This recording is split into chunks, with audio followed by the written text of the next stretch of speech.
5, enlisted sergeant. Okay. Stops me and he comes up and he goes, "Can you sing that?" Because I was a baby baritone at the time. Okay. I wasn't a tenor. And I said, "Yeah, you bet, Sarge, I can sing that." And he goes, "Come with me. And you have 30 days to learn the repertoire. Not just learn it, memorize it." Wow. And so it was like, I don't know, 30 or 35 pieces. Holy. And, so You're learning basically a piece a day. yeah, that's right. That's right. This is one of your schedules? This is one of my schedules from December 1974. Okay. So we're looking. Cowboy leader. Cowboy leader. Oh, yes. Please enlighten, because that's fascinating. Yes, that's a great one to have noticed. And one of my guys decides he's going to go out on the town. He finds himself a bar in Geneva. And Only could end well. this is not going to end well. So it's like anything else, really, when you spend so much time with somebody. Yeah. These guys are family. These are my brothers. These are guys I feel like I know real well, and we can pick up a conversation anytime and have a great discussion. Brian, how do you say your last name? Soth, Soth. as in both. Both. Not Soth? Nope. You don't want to start the Logan Chevalier thing where people go Chevalier or like whatever, make it French, and he just gives up correcting them? Chevalier. Yes. Yeah, I've wondered about that. I thought Christian Skoke versus Christian Skok. Oh, I never would have pronounced it. Maybe I would have. I would have pronounced it your way. As a matter of fact, I think I did until this very moment. Well, there you go.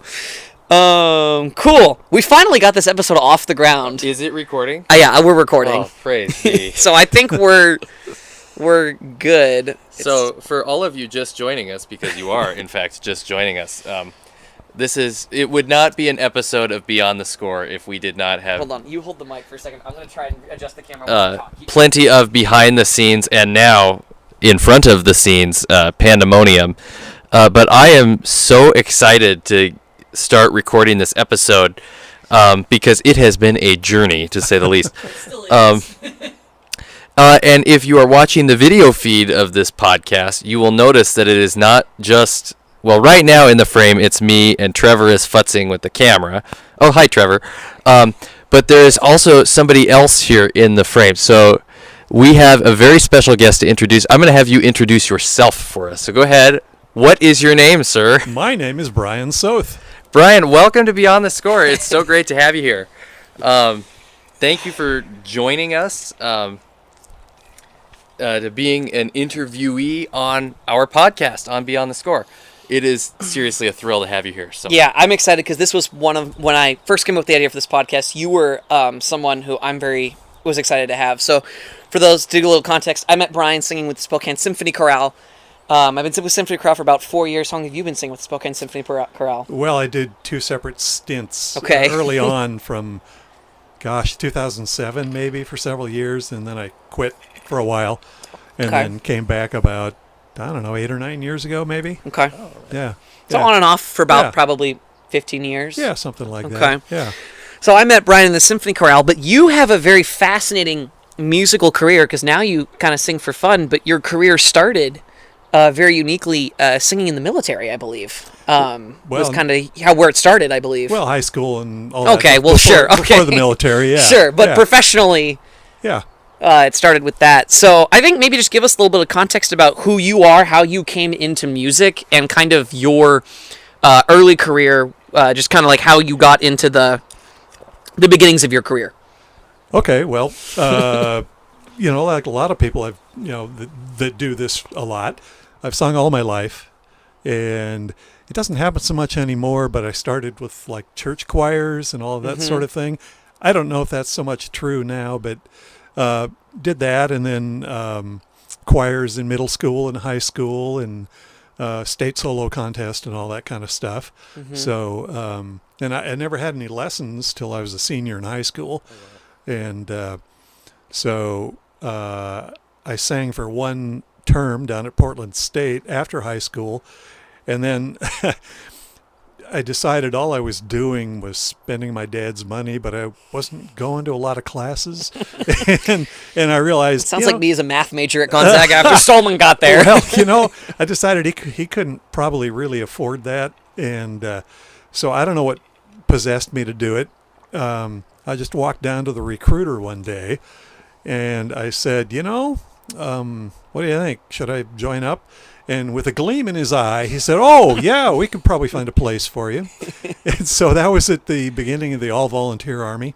Okay. I'm really going to date myself if I give you years, but it was 1973. Okay.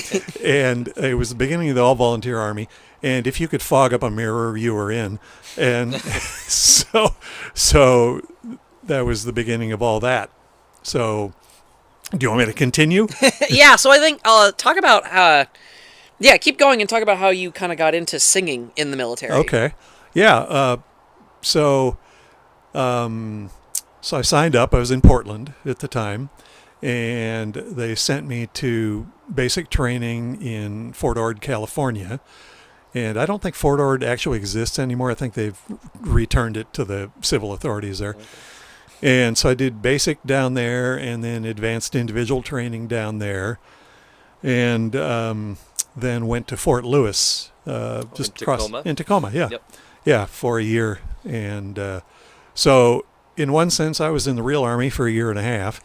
And then like the day after my guaranteed stint at Fort Lewis was up, I received orders to go to Germany.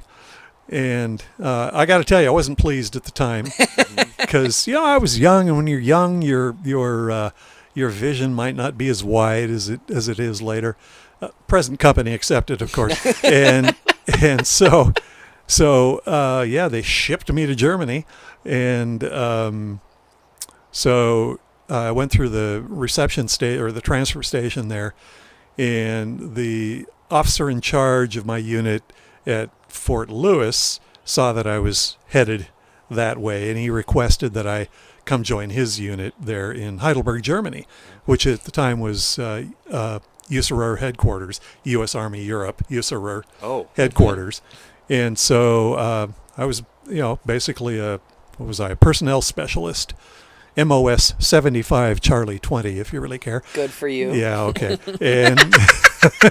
And so I was there for about a month and a half, and so now should I talk about how I actually got into the course? Yeah. Now we're getting there. Cool. Okay. Well, I'm loving this. This is amazing. This is wonderful. Okay. They're probably loving that we're not the ones talking now. Okay. Well, yeah. So stop me with questions or comments. Yeah. No. So the place I lived was called Patton Barracks, outside of Heidelberg a little ways, and it was like a big dorm. And so 2-man rooms, just like a dorm or a prison cell, if you think about it. And so it's 4 stories tall. Okay. And so one day I'm coming down the stairs. You're going to love this. I was whistling the trumpet shell sound from the Messiah. And this big E6, E5 enlisted sergeant stops me, and he comes up and he goes, "Can you sing that?" Because I was a baby baritone at the time. Okay. I wasn't a tenor. And I said, "Yeah, you bet, Sarge, I can sing that." And he goes, "Come with me." And I go, "Oh my God, what have I gotten myself into?" So we go upstairs to the 4th floor, and he gathers a couple other guys, and we go into a room with a piano, and I sing a little bit. They had an accompanist, and they grabbed some music off the top of the piano, and I think it was Schubert, and he said, "Sing some of this." And so I sang some of that. As one does.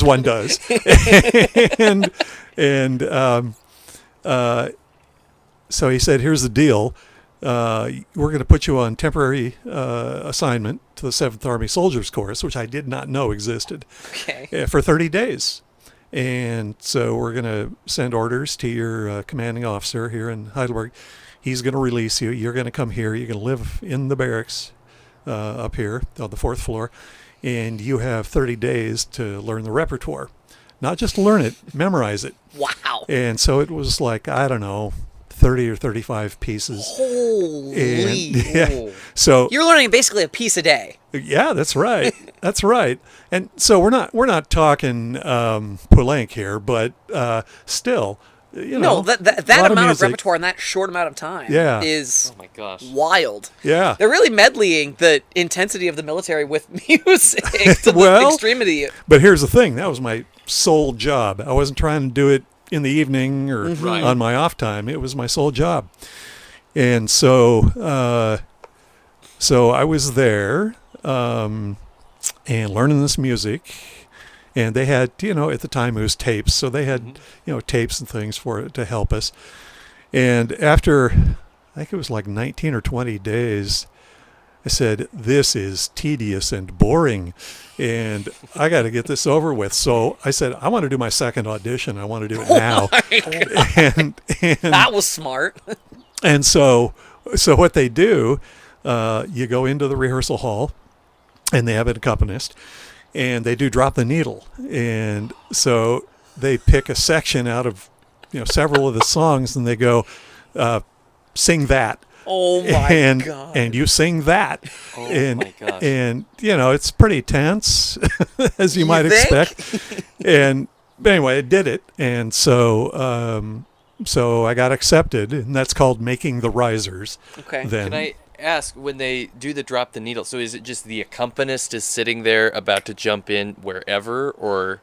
Well, they tell you where they're going to have you come in, and the accompanist gives you a couple measures of intro. Okay. But you got to sing that part. Yep. And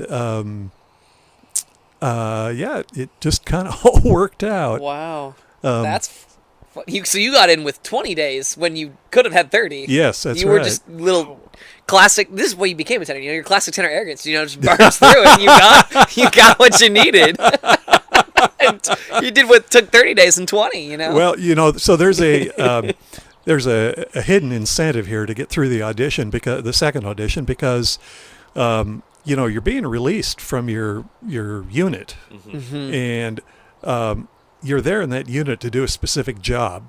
Yep. And so if you don't come back, they have to find somebody else to do that job. They have to, get a replacement and retrain them and all that kind of stuff. And commanding officers hate that crap. So, so if you were to fail that audition, you go back, no. and after you've already been replaced and it's been... you might have already been replaced, or they're so pissed at you that, can I say that? Yeah, you can say that. They're so pissed at you that they say, no, you're not coming back here, and then you may end up in ugly places. Wow. And remember, this was at the time of the Cold War still, Yeah. and the Iron Curtain and all that stuff. So there were many ugly places in Germany that one could Yeah. get assigned to. But you were not thinking clearly about that when you said day 20, let's go. I really was not. Just not at the front of the brain. No. So you mentioned that you were like a baby baritone, not a tenor at that point. When you were going through that audition, did you audition as a baritone and then eventually made your way up to tenor and had to Well- relearn it all again? Or Well, so was it? Yeah, it was like a year earlier, maybe. I was doing a NATS competition, National Association Yeah. Teachers of Singing, and so you get you sing in front of the panel of judges, and you get your reviews. And one of them said, "You know what? We think you're a tenor in disguise." And my as they voice, tell all baritones. yeah, maybe so. And Hey, I have never been told that. Well, you are a low bass, Yeah, sir, well, I can so you're never going to get told Yeah. that. So anyway, my teacher had taken that to heart and said, "Yeah, let's start taking a look at that." But I hadn't gotten very far into it. So anyway, what I auditioned as was a second tenor for the soldiers chorus, and so that's what I did. Okay. And, for context for the audience and for you who just met Brian, like an hour ago, It's been This man- we've known each other for an hour and a half. Yes. at 24, he makes me look bad as a tenor. I mean, he is nailing these tenor one notes at that, and I'm young, and I'm like sweating buckets trying to keep up with him over here on some of these high notes. I'm thinking like You're- Verdi. I was like, You are What are you doing? Way too kind, Trevor. but Brian's an exceptional tenor, and Yeah. I know. I'm jealous that you two get to sing together in the symphony chorale. Well, you should come and audition. It's a great lot of fun. We have a group of us. Well, all the tenors get along great, but we have a group of us, you and me and Logan and a couple others that. It's probably not a great idea to put us together because there's way too much screwing around going on in the back row there. But yeah, it's great fun. Great fun. Well, and it doesn't help that Dr. Stolman's the director, because the way that Dr. Stolman works is she's generally like I like to have a lot of fun, and we both are like, we like to have a lot of fun. There's a lot of people in the symphony chorale who their idea of fun is we're going to keep our books and the scores, and we're going to nail everything perfectly all the time, and that's just not who Brian and I are at all. Like, we are loud and proud when we make a mistake. Maybe a little too loud and proud when we make a mistake. I try not to make mistakes, but you know they happen, right? They happen. Yeah. We're human. Yeah. But it's good fun. Can I ask? So you were part of the 7th Soldiers Chorus. 7th Army Soldiers Chorus. 7th Army Soldiers Chorus. So that's like its own unit in the military? Yes. So why does the Army have a choir? Mm-hmm. That's a really astute question. So to deliver a little context, there's actually a number of these kinds of groups in the military.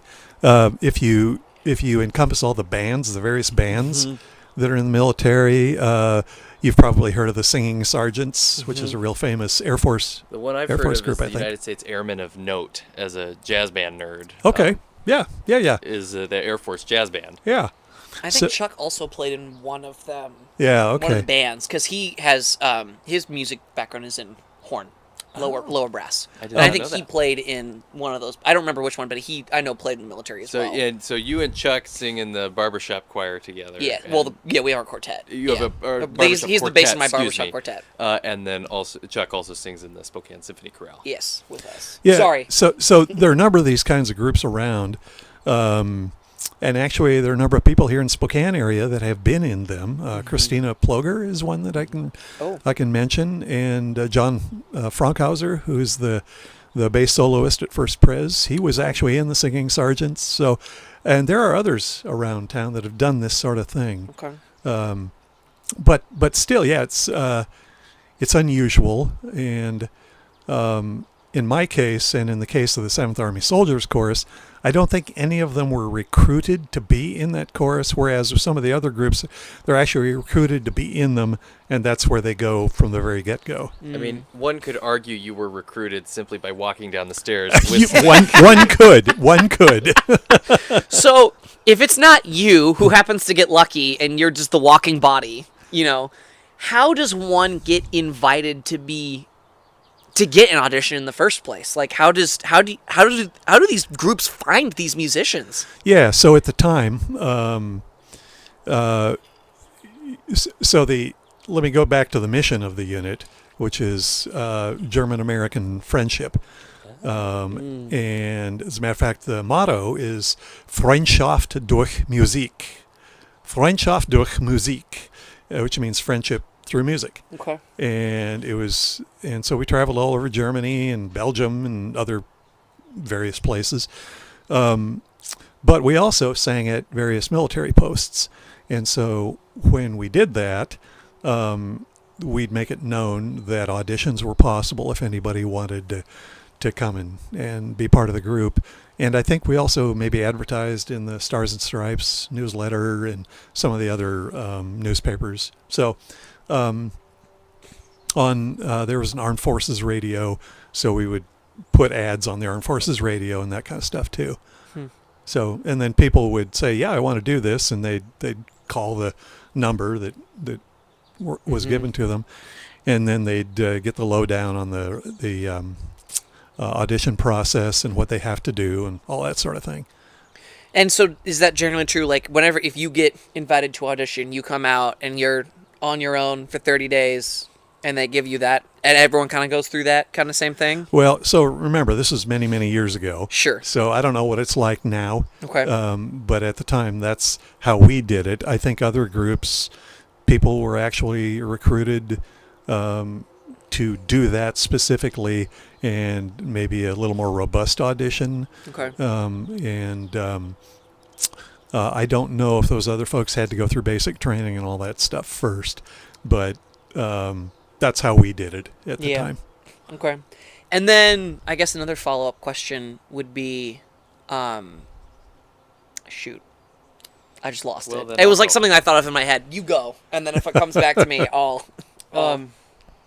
So you kind of answered this, but would you say you did more of your singing with your Army choir that you were, so refresh me one more time, this 7th Army Soldiers Chorus. okay, 7th Army Soldiers Chorus. So did you do most of your choral singing with the 7th Army Soldiers Chorus on a specific base, or were you really a traveling choir? We're a traveling choir.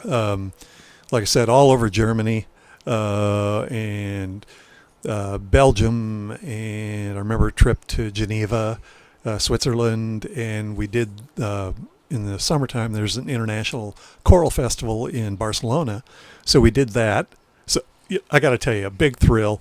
We're down there. It's an arena, right? 10,000 people in this place. Wow. And we're doing our stuff down there, and you look up, and all these people, and they're applauding madly because they love choral music, and that was a lot of fun. Yeah, so kind of all over, but mostly in Germany. Lots and lots of beer tents during beer tent season in all these little towns. So we did homestays frequently, sort of semi-frequently. So we'd end up staying with German families. And that was great. And they were always incredibly gracious.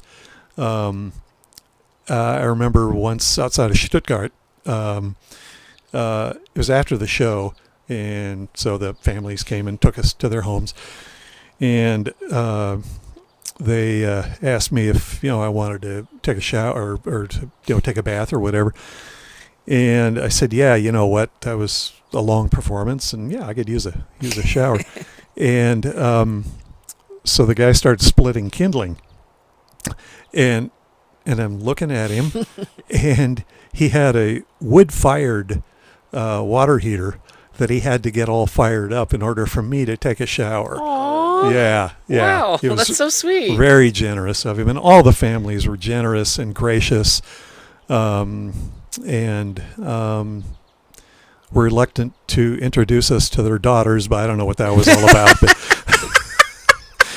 no, I'm just kidding. So You'd legally say that, right? Because Yeah, they're yeah, the finger. yeah. So were you, like, when you stayed with these families, were you conversing with them in German or English? I'm never really sure. So oftentimes, if they had a son or a daughter, somebody could speak a little bit of English. I spoke some German, and over time it got better. But I never, took German lessons or learned it in the right way. So I didn't know the grammar or really all the cases and everything. So my German was a mess. Sure. And there's always, pantomime. So we got through is kind of basically how it worked. And we had, translators with us. Oh, all right. So, Okay. but when you're doing a homestay, that doesn't help. Right. So one of the things I remembered my question that I wanted to ask a little bit while ago. So, the military has has different universities for like the specific branches, right? So like our professor, Dr. Stolman, she went to the Air Force Academy, right? Oh, yeah. And so you can go to college affiliated with the military in some shape or capacity and get a degree in something. So what I'm curious about is, do these music majors at these universities sponsored by the military, do they then go on and sing in these groups? Do they get like priority in these groups, or? Well, so like I said, I don't know how it works now. And to be clear, the service academies, the Air Force Academy, the Naval Academy, and West Point, you have to get appointed to those. I think it's by your senators. It's a big Yeah, deal. no, it is a to do huge that. deal. But there's also ROTC in other colleges, and but for those, when you graduate, you get commissioned as an officer. So I don't think typically an officer is going to go into one of these Got you. musical groups. I think I don't know this, you'd have to ask somebody who's doing it these days, but I think they recruit for them. If they need a horn player, they go, find one and ask them, and I don't know what they have to do to actually get in. Yeah. But like I said, there are these groups all over the place, not all over the place, Sure. in various places. Yeah. And they have to find musicians somewhere. Sure. Yeah. Makes no, sense. I would imagine, high school choral and band programs that's the Yeah. cream of the crop. Yeah. You find Yeah, sure. where are the best local, high school singers or instrumentalists in your area, and that's I could totally see that. It's kind of like athletics recruiting. They send scouts, I would imagine, and Yeah. who do you have? Anybody want to come sing with us and Yeah. have your So that career shored up? one thing that's worth mentioning is that the 7th Army Soldiers Chorus had been formed about 10 years prior to when I got there. And as I said, I was at the very beginning of the volunteer army, all volunteer army. And so before that, there were people that were drafted that had, terrific musical experience, maybe professional experience. And so they would go find these guys, Sure. because at the time it was all guys, and ask them to join these groups. And by the time I got there, that was less true, because the draft was no longer in existence, and they weren't drafting, professional baritones and basses and, and tenors and such. So it was changing at the time that I got there. Mm-hmm. So one of the things that's always important whenever you're in a group is, at least for the role of the director that we learn in music school, is being very intentional about the kind of repertoire that you pick. Can you talk a little bit about the kind of repertoire that you sang in the military, and kind of you talked a little bit about kind of the mission of the group that you were in, but kind of what's going through, like, do you happen to know what's kind of going through the military's mind when they're thinking up the kinds of repertoire that they're programming? How often does that repertoire get rotated through and new stuff comes in? And is there specific types of music that you're intentionally trying to program for your audiences? Yeah. So I brought you brought show and tell. I brought show and tell. Oh, this is so exciting. Oh, Here's wow. some programs that I saved Okay. from You hold this and then I'll all these many years ago. And here's one that actually is in English that has a number of things on it. So in general, what we would do is groups of songs, Army-related pieces, military-related pieces. We do a couple of sacred pieces, spirituals. At the time, the Germans absolutely adored spirituals. They'd love to hear those. Yeah. Musicals, a lot of musical theater. Okay. And what else have we got here? Yeah, that kind of covers it. And, some classical stuff, but not a lot. I do remember that we had a director that did an arrangement, a number of pieces out of Leonard Bernstein's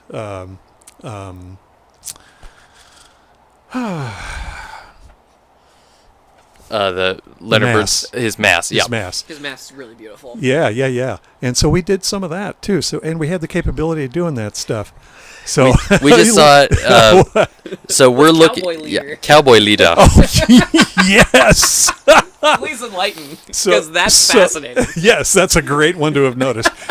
So what that was basically was the farmer and the cowman from Oklahoma. Oh, And that translated somehow into Cowboy Lita.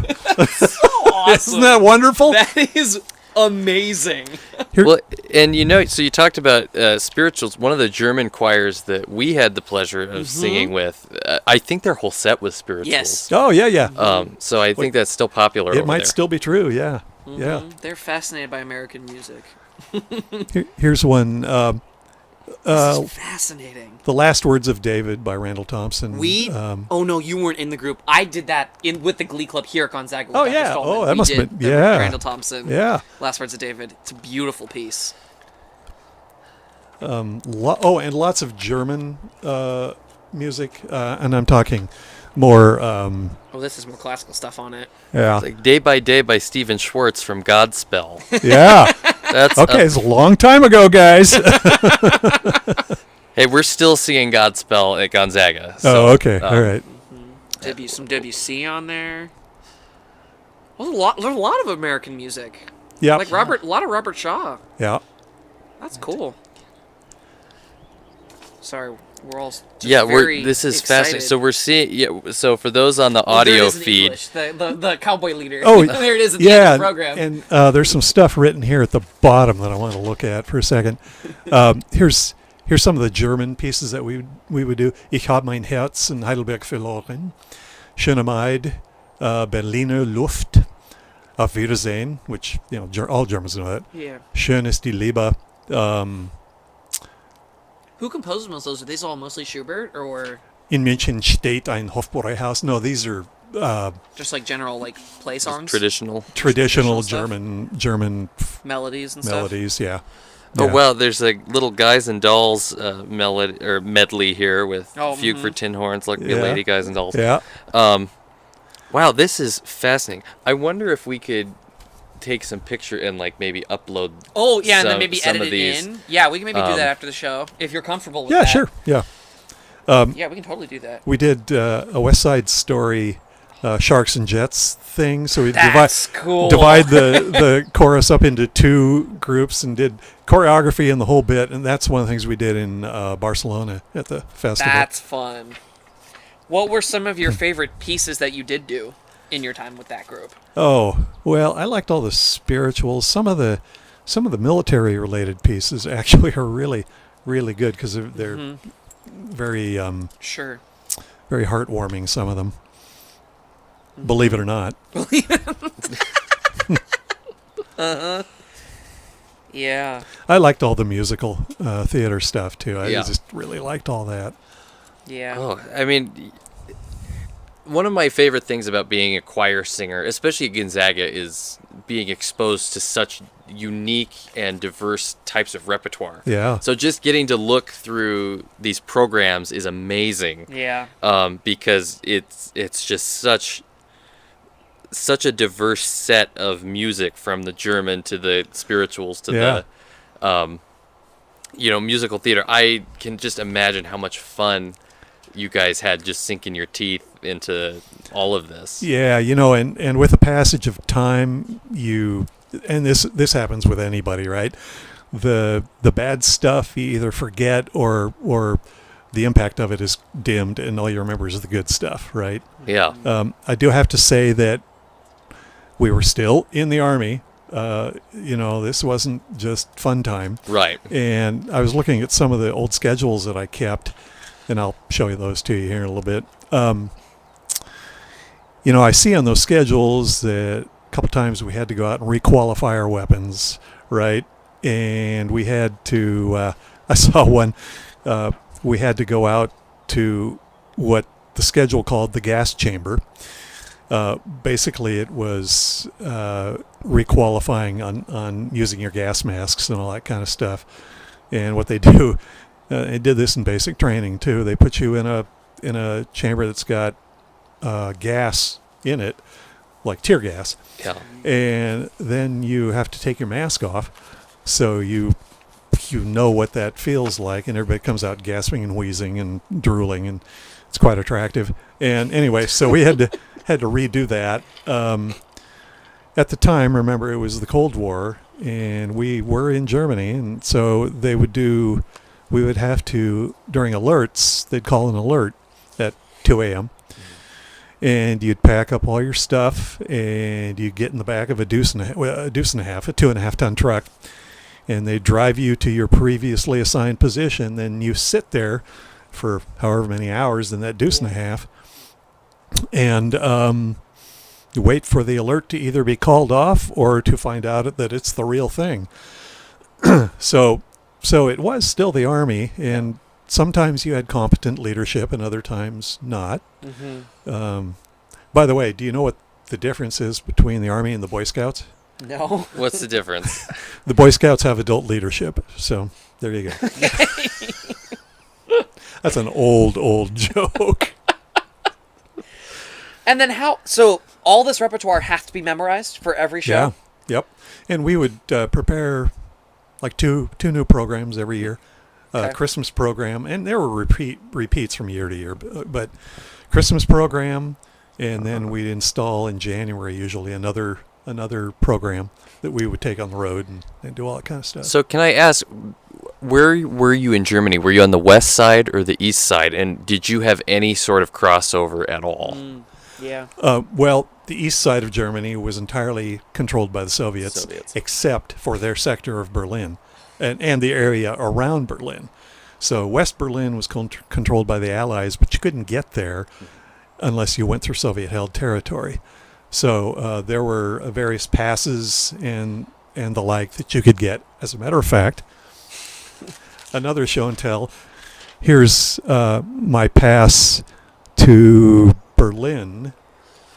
Oh, wow. Oh my! And you can see it's in a number of languages, including Russian. Yes. And so we'd get on the train and head to Berlin, and we would spend, I think it was a week there maybe, doing various shows. So did you go through Checkpoint Charlie when you went to Berlin? Not Checkpoint Charlie. I went through Checkpoint Bravo. Okay. Much the same. Yeah. And here's the deal. And, memory fades with time. My recollection is that as long as you wore your military uniform and you were clearly identified, you could go through to the east side. And you also had to spend a certain amount of Western currency there because at that time they were desperate for Western currency. And so I went over there with some friends, and I think I took $20, and I had some great meals, bought a bunch of music, and had change left over at the end of it. I mean, Western currency was just better than gold. So, but it was a very grim place. East Berlin, holy cow! You could still see the bullet holes in the buildings, and buildings that were still blown apart, and it was a mess. It was a mess. Jeez. Wow. Yeah, because that's kind of the crazy thing about. So Trevor and I were both fortunate enough to go to Berlin last summer. Yeah. That whole city, it's a completely modern city. Everything is new. Yeah. That was one of the things we were talking to our friends when we were there. And I think that, you say go to Europe and you think like these small villages that like it looks old-timey and you get excited about that old-timey. Yeah. And then the first place we step into is we step out of the airport in Berlin and we're like, oh yeah. what? And then we went together to the Berlin Wall and the museum that's at the Berlin Wall. Yeah. And really sat with that history, and you're like, so okay. So did you go through the Brandenburg Gate? Yes. Mm-hmm. Okay, so think of the Brandenburg Gate with a big, ugly wall, walling that off from West Berlin. So that's what it was like. Jeez. That's what it was like. Wow. Did you ever go back to Germany after your time in the military? Yeah. So Becky and I do lots of traveling, and so we've been back since. As a matter of fact, this last year, That's right. I Forgot about this. we went on a tour of Germany, Austria, and Switzerland, and it was most of it was with a small tour group, but Becky and I went a week early, and we spent a week in Germany, and we went to Heidelberg for 3 days. And it's the first time I had been back there since I left in 19...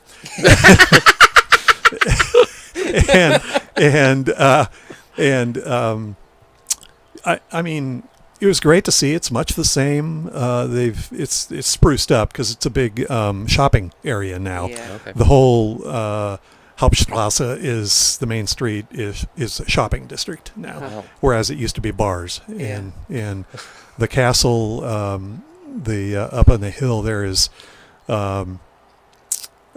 really much nicer for tourists now. They've cleaned it up. The explanations are much better.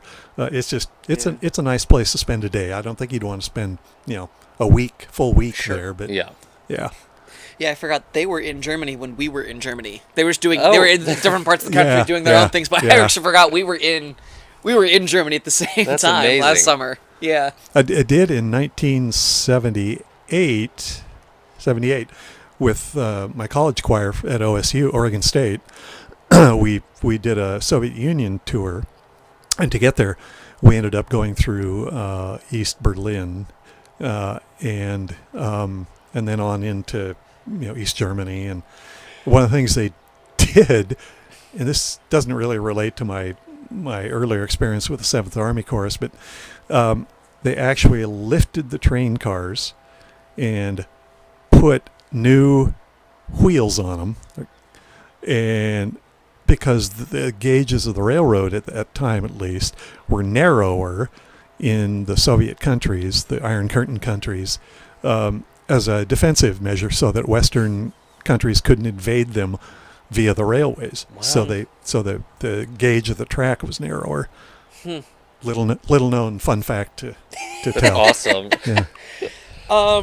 I feel like correct me if I'm wrong, but I feel like in the years I've gotten to know you in the symphony chorale, you maybe have mentioned that you had some leadership when you were a member of the choir. I think were you a section leader at some point? Yeah, I was a second tenor section leader. And they called it a squad leader. Okay, so yeah, what cool. does it take to?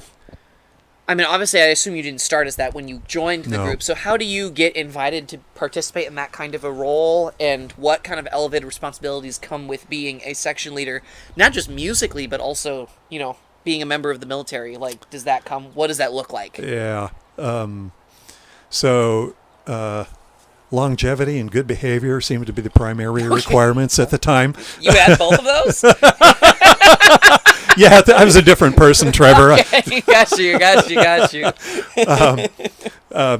No, I mean, you got to have some discipline and maturity and musical skills, and so I was responsible for I don't know how many guys we had, 6 in that squad, the second tenor group. So it was a chamber choir size Yeah, group. absolutely. It varied anywhere from 20 to 26. Okay. I think one time we're actually down as far as 16.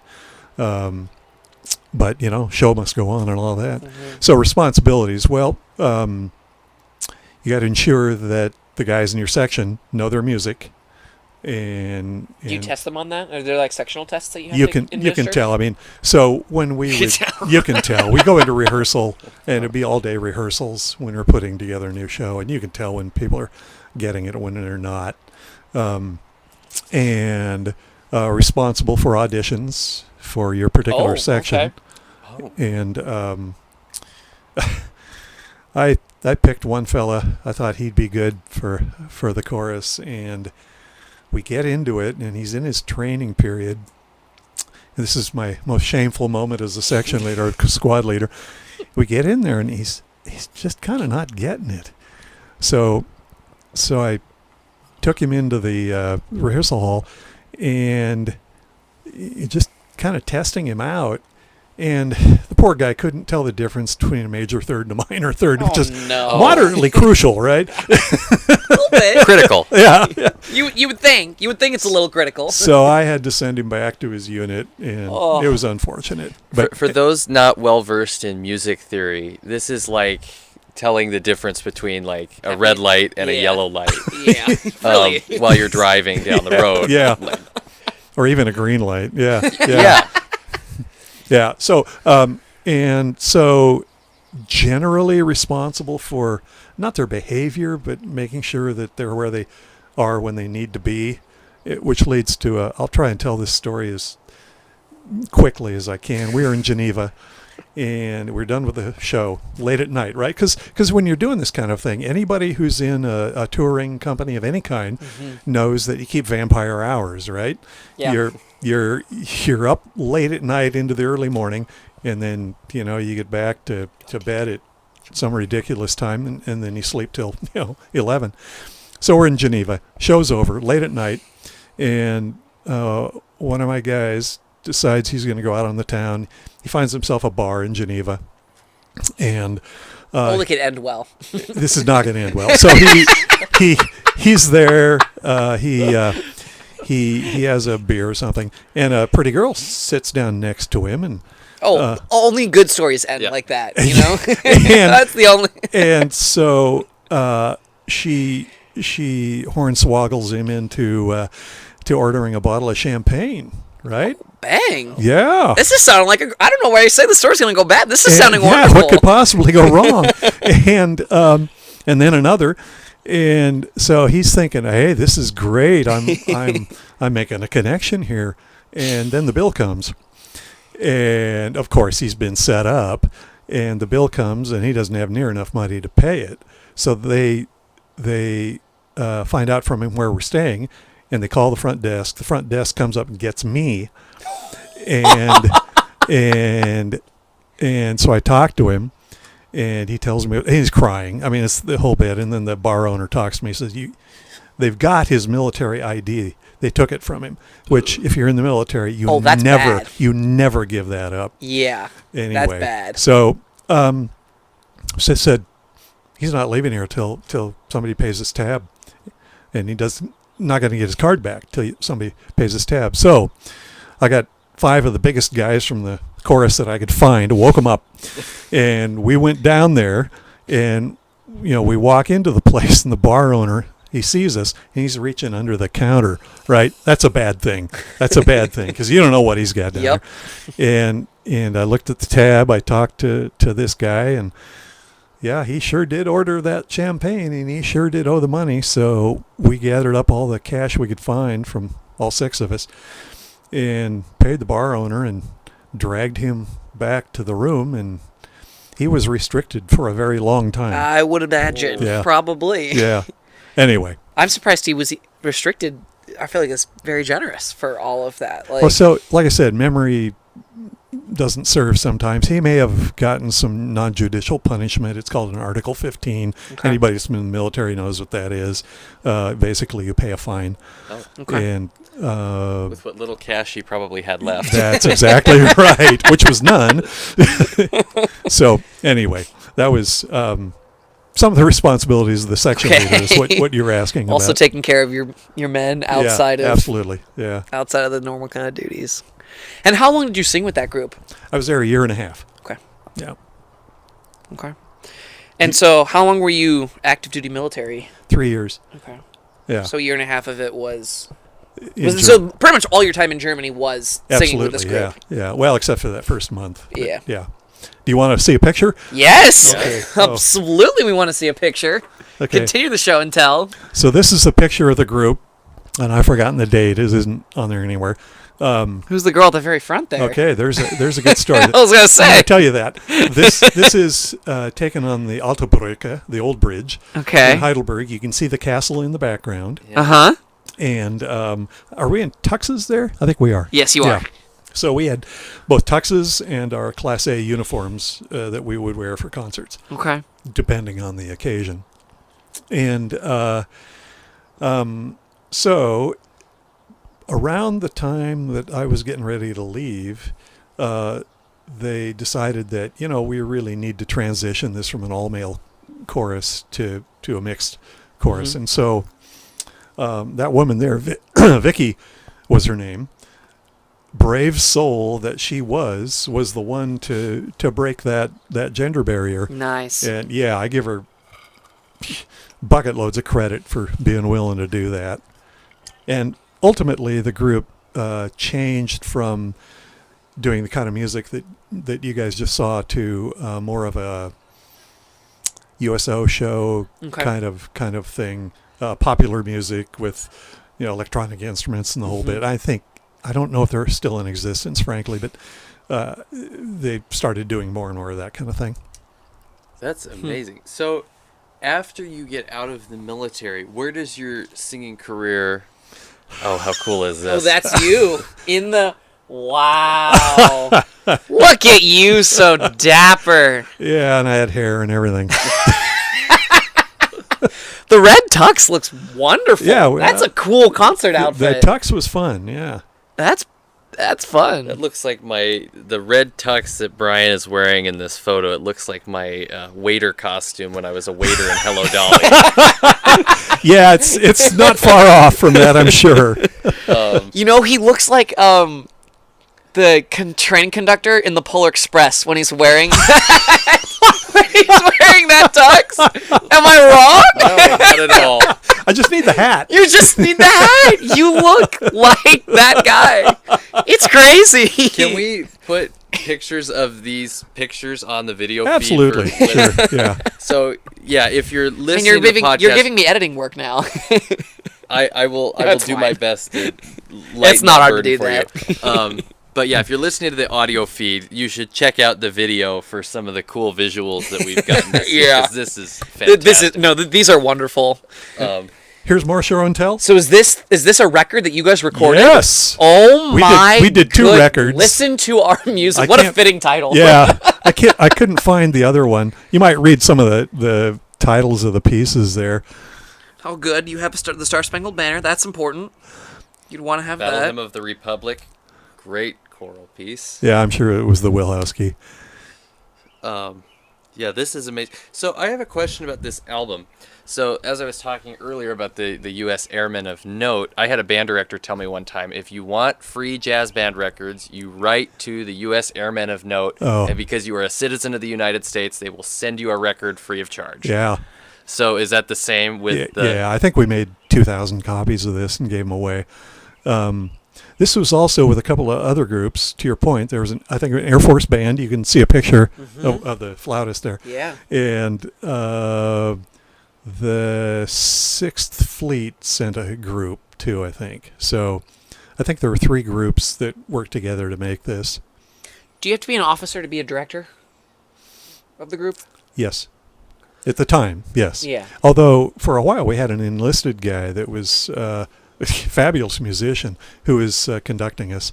Okay. But, yeah, I think generally speaking, you have to be an officer. Well, this is interesting timing. This album is commemorating the 200th anniversary of the United States of which America. is fun because this year is It's the the 250th. Damn, I'm old. this week. Yeah. Yeah, it is this Yeah, week. I guess yeah. that's true. 4th of July is coming up. Yep. At the time of recording Not this. to date this podcast. Not, but yeah, I was going to say, at the time of recording this, it will be.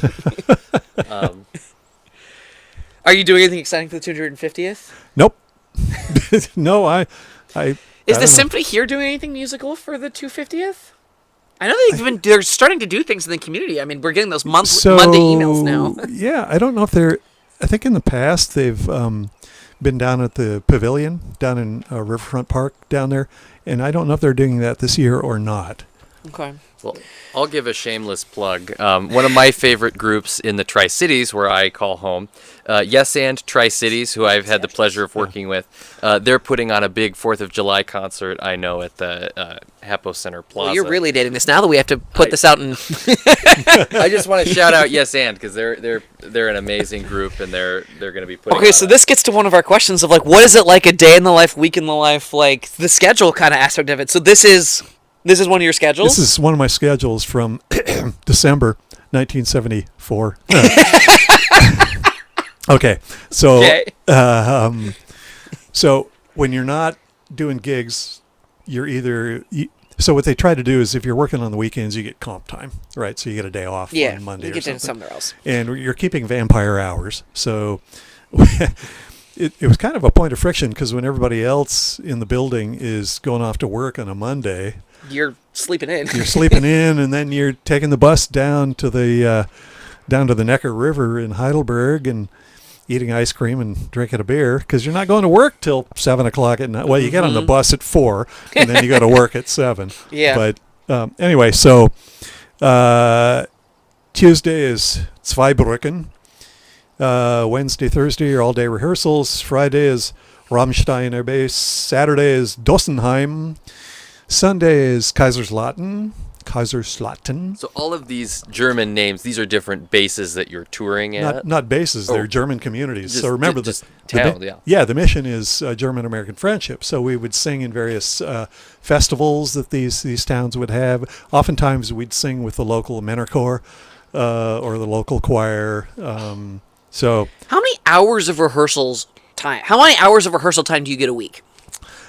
I don't know because it really variable. When we're on a heavy schedule, we're not rehearsing as much, and but when we're putting in a new show, like in January, it was like 2 weeks of all day rehearsals. Did you remember your eye appointment? I did go to my eye appointment. Okay, good. Wow, this is busy. It is. That's a lot of travel. It is, and most of it was on buses. Oh. And yeah, green army buses with the hard seats. You might remember from like your elementary school buses. And so we played a lot of pinochle Oh yeah. on the bus. Oh man. How do you take leave? Like, does the choir just demand down, or do they get you sub for you, or? They don't get a sub, but it varies. It kind of depends on the schedule. When you're on a week-long tour somewhere, they really need you to be there. Mm-hmm. So, or if the chorus is at a point where it's just fewer people, so you have to request leave. Okay. And usually, they were pretty good about it. But it all is at the convenience of the Army. So Mm-hmm. they can say yes or they can say no, and it's kind of the way. There's more here, but I mean, they're all probably what they are. yeah. Wow, this is busy. Are there any other standout? I mean, you've been telling them as you go, but are there any other standout musical memories that you've had, or non-musical memories from your time singing in the choir? We went to Belgium once to what's called SHAPE headquarters, which was an Allied command, and we did a concert there for all of the. They had a dinner, had all of the high command there from the various allies, so that was memorable, and all this brass. I mean, everywhere. The concerts in Barcelona were great because, it's Spain, right? Yeah. The concert starts at 10 at night. Oh, of course. PM? Yes. Well, I mean, military time, that's what, 2200? Yeah, 2200. And it doesn't finish till midnight. And then the party starts. And Yeah, so, yeah. they do things differently over there. My college roommates all studied abroad in Madrid. Oh, yeah. So, yeah, You were very the- normal, you get home, very normal to get home at 6 in the morning. I believe it. Yeah. You were the one lone non-Madrid study abroad person in your. No, so only two of the group of 5 of us, only 2 of them studied abroad, and the 2 of them together went to Madrid their That's senior really year. neat. Yeah. We had these pins. I'll give you each one to look at. Wow. That we would trade with our German hosts and colleagues. And it says Freundschaft durch Musik on it. Mm-hmm. And so I've got only a few of the pins that I got back in return from trading those. That's pretty incredible. That was fun. And the pins used to be, the Army pins used to be white. They've yellowed over time.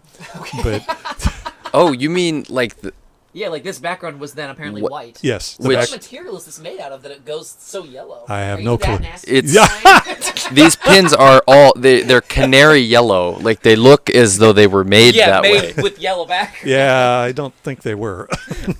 Wow. Got you. But they don't look faded or old. It doesn't look like they've aged poorly. They look like they were made that way. Yeah, my recollection is that the background was white, but I'm old, so memory fades. Wow. I want to know, do you still keep up with anybody you sang with Yeah. in the Wow. I like the question. I like all your questions, by the way. I was going to say, what about his question? What about all mine? Yeah, I know. You're so used to being around me all the time, I guess. Seriously, You're I love your questions, guys. They're really good. Yeah, we have reunions every 2 years. And, Wow. And not everybody comes. Sure. It's just, by now, it's usually the same crew. But the last one was last fall in Salt Lake City. And we had, I don't know, 10 or 12 of us there. Usually they're more like 15 or 18 or so with families. And that's wonderful. so you put on a concert? Do you sing? There's We- got to be some singing involved. if you know, do it. we used to do that. We'd come together. We'd actually have, honest to God rehearsals, and then we'd then we go with decent music, and then we go sing at maybe a veterans home or places like that. We used to do that, and it was great fun. I enjoyed it. But as people have gotten older, not everybody has kept up with their vocal capabilities. Yeah. And so it just got too It just difficult gets- to it just do gets that. harder. Yeah. Yeah. That's fun. Every 2 years. So far, yeah. That's awesome. It really is. And, it's like anything else, really, when you spend so much time with somebody. Yeah. This is, these guys are family. These are my Yeah. brothers. And the chorus is a non-combat role, so let's not get too extravagant in the praise here. But these are guys I feel like I know real well, and we can pick up a conversation anytime and have a great discussion. And I mean, music will do that to you, Yep. like especially Yes. like Yeah. Voce State's one of my favorite groups I listen to, but like we've had Chanticleer come through here, Yeah. Lyra's come through here, and like you talk to some of the members of those groups, and it's like when you're on the road putting on 200 concerts a year all over the world. Yeah. I mean, you see your singers more than you see your own. Well, for them, you see, like, remember what you say, you see the singers more than you see your own family. And for you guys, like, you're deployed, so you're really not seeing your family. Like, no, this really is the kind of pinnacle of your social connection Well, and that kind of thing. yeah. Although it's not like we were monks. Right. A number of the guys actually were a couple of them were married, had German wives and families, and so they lived out on the economy, and several of the others had German girlfriends and that sort of thing, and sometimes they would get to come on these trips, and The partners, you mean? yeah, so it wasn't like we were cloistered or anything. Is it usually your gather-ups every 2 years? Are they usually in the same? Are they all in Salt Lake City, or do you kind No, of find a place all over? they're kind of around. Are they all usually domestic, or do you Yeah. go somewhere in the world? Well, here, gosh, it's got to be 10 years ago now. The group that was several of the guys in the groups previous to when my reference group was there actually organized a trip over to Heidelberg because they were transitioning Patton Barracks to the German civilians. And so these guys thought, well, it'd be nice to go see that. So they went over there and saw the barracks and everything, and had a good time in Heidelberg. Nice. Wow.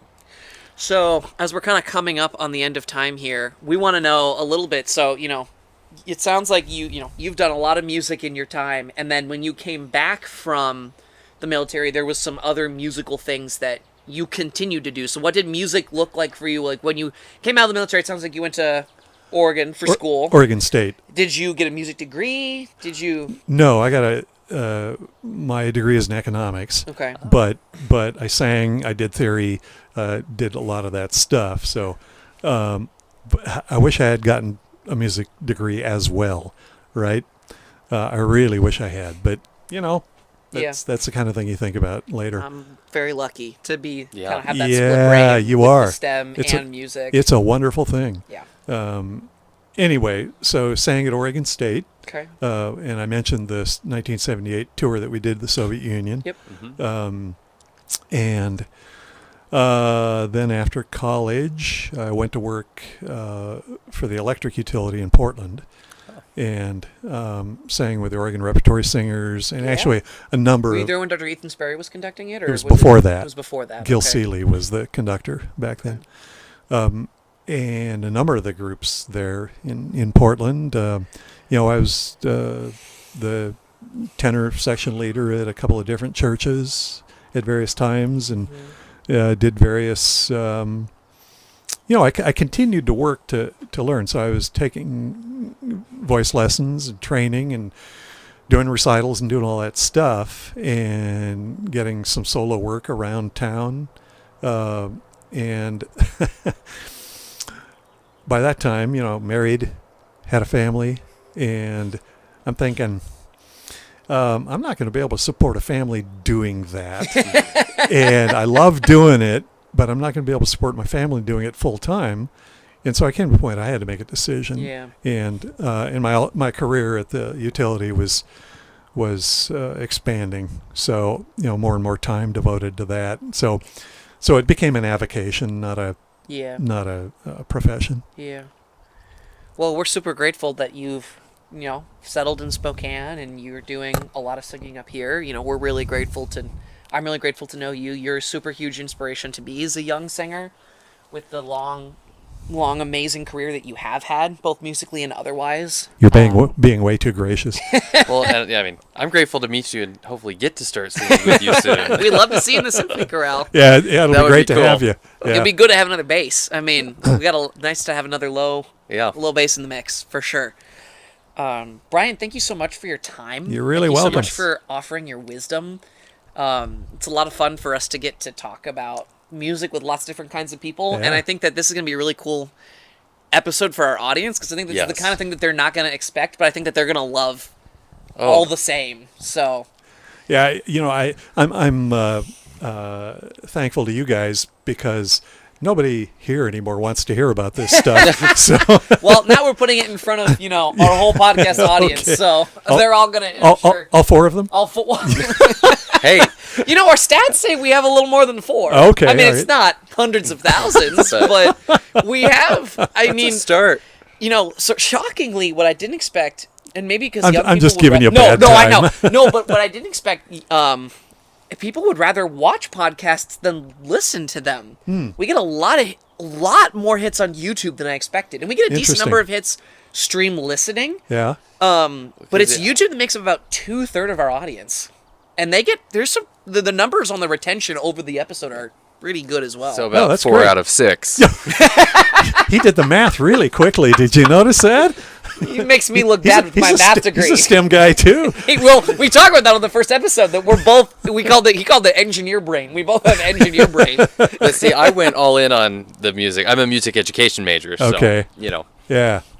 But yeah, I'm definitely wired like a STEM engineer brain for sure. Yeah. But Well, Brian, thank you again. I think we're going to wrap it up Yep. here, but thank Yeah. you again so much. Any last words you want to share with the...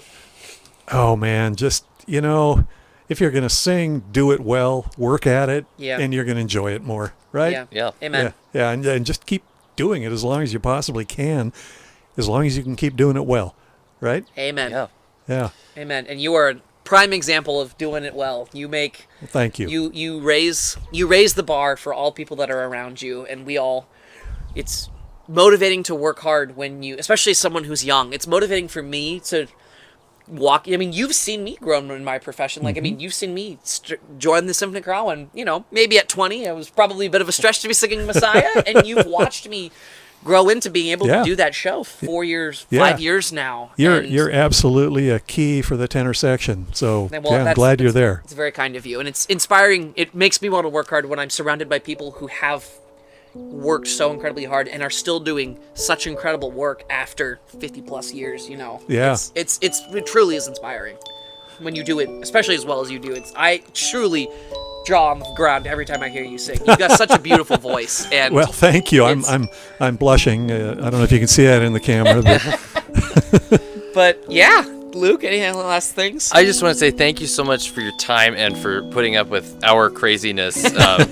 all of the behind-the-scenes madness that it took just to get us here. So I gotta tell you, I wish I had a video of that, because if you're gonna do outtakes, that would be the stuff you want to put on there. Cool. Well, thank All you right. so much. Yes. And to our audience, we'll see you guys in the next episode of Beyond the Score. Thanks for watching. Bye. Thanks again for watching another episode of Beyond the Score. This interview with Brian was something that Luke and I really enjoyed recording, and it's the kind of reason we want to do this podcast. It's not just about showing off choir, but just generally showing off all the different ways that people make music in our world. And this is such a prime example for us to be able to do that. If this was your first episode of the podcast, welcome aboard the show. We upload on the first Friday of every month, and you can listen to our previous episodes to find other content that interests you. We're on all the major podcast platforms, including Spotify, Apple Podcasts, YouTube, Amazon Music, you name it, we're there. Just find your favorite platform and start listening. Additionally, if you're interested in reaching out to us and leaving feedback or asking questions, feel free to email us at beyondthescoreshow@gmail.com. Again, that's beyondthescoreshow@gmail.com. Thank you so much for listening, and we'll see you guys in the next episode.